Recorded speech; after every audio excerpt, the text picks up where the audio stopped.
வணக்கம் பிரதர். இன்றைக்கி என்ன பார்க்க போகிறோன்னா RTX 3050 கிராஃபிக்ஸ் கார்டில் பார்த்தீங்கன்னா Lenovo IDEPAD கேமிங் லேப்டாப் பார்த்தீங்கன்னா சேல்ஸுக்கு வந்திருக்கு. லேப்டாப் கண்டிஷன் பார்த்தீங்கன்னா ரொம்ப நல்ல கண்டிஷன். லுக் லைக் பார்க்குறதுக்கு ரொம்பவே நீட்டாக இருக்குங்க. நிறைய நண்பர்கள் பார்த்தீங்கன்னா RTX கிராஃபிக்ஸ் கார்டில் 3050 கிராஃபிக்ஸ் கார்டோட கேட்டிருந்தீங்க. ஸோ அந்த மாதிரி லேப்டாப் தான் ஒன்று வந்திருக்கு. இதில் ஒரே ஒரு குவான்டிட்டி தான் வந்திருக்கு. எந்த அளவுக்கு குயிக்காக புக் பண்ண முடியுமோ பண்ணிக்கலாம். ஸோ அந்த லேப்டாப் தான் நண்பர் உங்களுக்கு இமேஜ் காட்டிகிட்டு இருக்காப்பிள்ளைங்க. ஸோ லேப்டாப்போட மாடல் மற்ற டீட்டெயில் என்னங்கிறது பார்த்துலாம். சார்ஜர் பார்த்தீங்கன்னா Lenovo ஒரிஜினல் சார்ஜர் வந்துடும். ஸோ லேப்டாப்போட மாடல் பார்த்தீங்கன்னா Lenovo IDEPAD கேமிங் மாடலுங்க. ஸோ ப்ராசர் மற்ற டீட்டெயில் பார்த்துடலாம். ப்ராசர் பார்த்தீங்கன்னா AMD Ryzen 5ல் 5600H ப்ராசருங்க.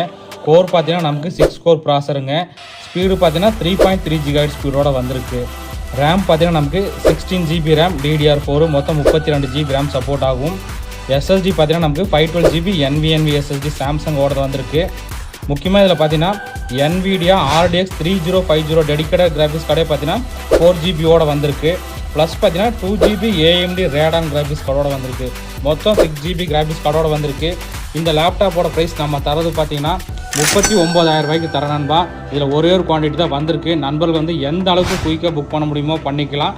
ஒரே ஒரு குவான்டிட்டி தான் வந்திருக்கு. ஓகே நண்பா, தேங்க்யூ.